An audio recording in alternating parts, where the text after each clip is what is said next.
साल 2025 में भारत और ट्रेजेडीज का साथ चोली दामन जैसा हो गया है, पीछा छोड़ने का नाम ही नहीं ले रहा है। पहले पहलगाम अटैक, फिर बेंगलुरु भागदड़ और अब अहमदाबाद एयरप्लेन क्रैश। एक प्लेन जो महज 30 सेकंड में 241 लोगों की जिंदगी तबाह कर देता है। कौन होगा इसका जिम्मेदार? कौन लेगा इन परिवारों की जिम्मेवारी? आइए जानते हैं हमारे इस वीडियो में। नमस्कार दोस्तों, स्वागत है आपका हमारे channel icons of the earth. और आज हम बात करेंगे justice for victims of Ahmedabad plane crash. 12 जून 2025 गुरुवार की दोपहर को 230 यात्री और 12 क्रू मेंबर के साथ एयर इंडिया की फ्लाइट AI-171 जो कि बोइंग का 787 ड्रीमलाइनर विमान था, बोर्ड करती है लंदन के लिए।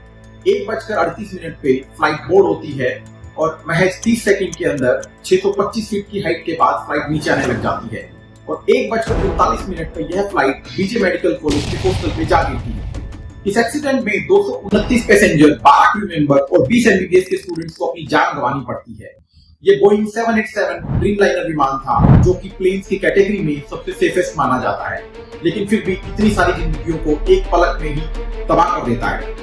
ब्लैक बॉक्स यानी CVR, कॉकपिट वॉइस रिकॉर्डर और flight data recorder BJ medical college की छत से रिट्रीव किया जाता है और उनमें रिकॉर्डेड आवाजें कुछ इस तरह थी: gear not retract, gear takeoff के बाद रिट्रैक्ट नहीं हुआ, थ्रस्ट नॉट अचीव मतलब प्रॉपर हाइट नहीं मिली, no response from the left engine 3 second में 89% थ्रस्ट खो देता है, मेडे मेडे मेडे। उसके बाद पायलट मेडे को देता है। मेडे एक फ्रेंच वर्ड है जिसका मतलब होता है हेल्प मी, और यह एविएशन इंडस्ट्री में स्टैंडर्डाइज किया गया है ताकि जब भी फ्लाइट को कुछ इमरजेंसी होती है तो वो मेडे को दे सकता है। इस इंसिडेंट के बाद बोइंग कंपनी सवालों के घेरे में है क्योंकि ये इंसिडेंट नॉर्मल तो नहीं है। आइए जानते हैं वो 5 बड़ी वजह जो बोइंग कंपनी को सवालों के घेरे में लाकर खड़ा करते हैं। रीजन नंबर 1, DGCA की माने तो पायलट के पास सफिशिएंट एक्सपीरियंस था। कैप्टन सुमित सबरवाल को 8200 घंटे का फ्लाइंग एक्सपीरियंस है और फर्स्ट ऑफिसर क्लाइव कुंदन को 1100 घंटे का फ्लाइंग एक्सपीरियंस है। रीजन नंबर 2, आइए वेदर कंडीशंस को जानते हैं। जिस दिन इस फ्लाइट ने उड़ान भरी उस समय 40 डिग्री टेम्परेचर था और कोई भी टर्बुलेंस नहीं थी, तो वेदर को किसी भी तरह से रिस्पॉन्सिबल नहीं ठहराया जा सकता इस इंसिडेंट के। एक रिसेंट वीडियो में US सीनेटर जॉर्ज हॉली ने बोइंग के CEO पर कुछ आरोप लगाए हैं, जहां पर उन्होंने कहा है आप लोगों ने प्रॉफिट्स के लिए लोगों की सेफ्टी के साथ कॉम्प्रोमाइज किया, और ये सब दावे अब सही साबित होते दिखाई दे रहे हैं। रीजन नंबर 4, एक विसिल ब्लोअर जिनका नाम जॉन बार्नेट है और जो एज अ क्वालिटी मैनेजर काम करते हैं बोइंग में, उन्होंने 2024 में इंडिकेट किया था कि बोइंग में सेफ्टी को कॉम्प्रोमाइज किया जा रहा है, जैसे कि फॉल्टी पार्ट्स को प्लेन में इंस्टॉल करना, बहुत सारे सेफ्टी चेक्स को स्किप करना, और ये सब दावे अब सही साबित हो रहे हैं जिस हिसाब से टेक्निकल ग्लिचेस आ रहे हैं बोइंग के प्लेन्स में।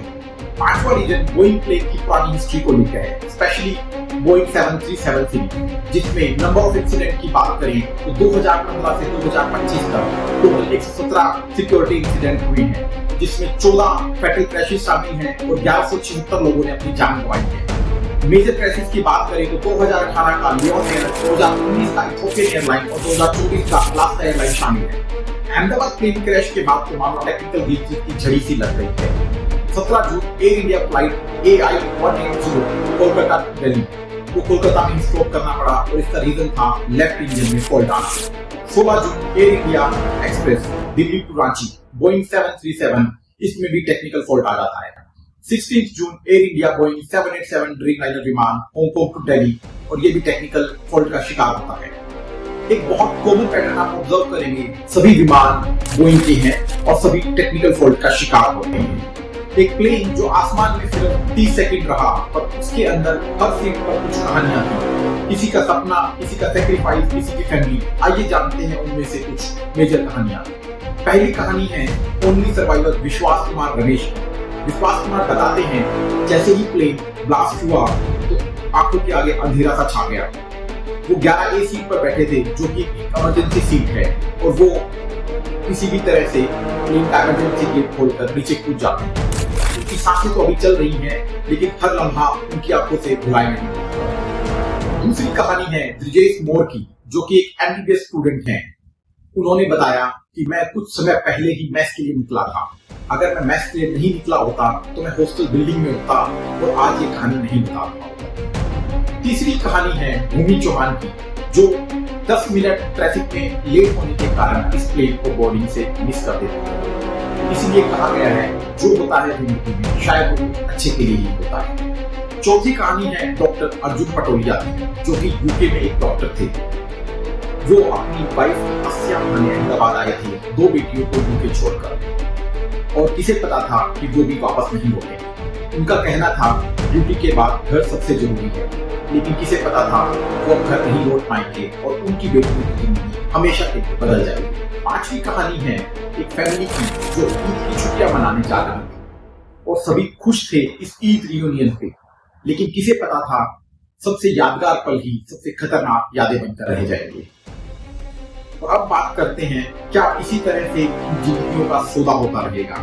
कब तक हम लोग आंखें बंद करके बैठे रहेंगे? कब तक बोइंग जैसी कंपनीज को ये सब प्रिविलेज मिलता रहेगा कि वो अपने सेफ्टी मेजर्स को कॉम्प्रोमाइज करके लोगों की जिंदगी से खिलवाड़ करते हैं? आइए जानिए क्या कर सकते हैं हम लोग, या क्या कर सकती है हमारी सरकारें ताकि इस तरह के हादसों को रोका जाए। पहला, बोइंग ड्रीमलाइनर सीरीज का ग्लोबल सेफ्टी ऑडिट होना चाहिए ताकि पता चले इस विमान की सेफ्टी किस लेवल तक मजबूत है। दूसरा, इंडिपेंडेंट इंटरनेशनल क्रैश प्रोब होना चाहिए DGCA के द्वारा ताकि पता चले कि क्या इंसिडेंट रहे जिसकी वजह से इतना बड़ा हादसा हो गया।